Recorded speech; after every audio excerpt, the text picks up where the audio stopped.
United Urdu news में आप तमाम का खैर मकदम है।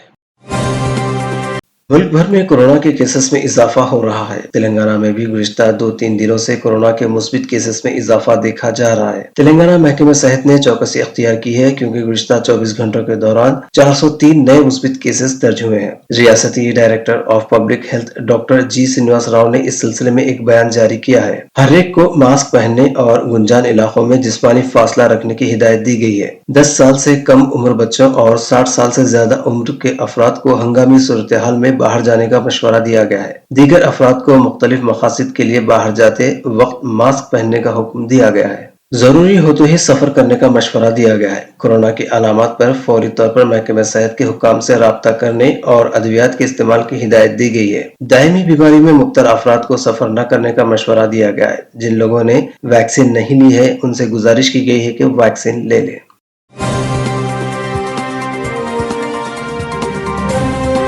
हमारी हिम्मत अफजाई के लिए इस चैनल को सब्सक्राइब करिए, वीडियो को लाइक करिए और शेयर करिए।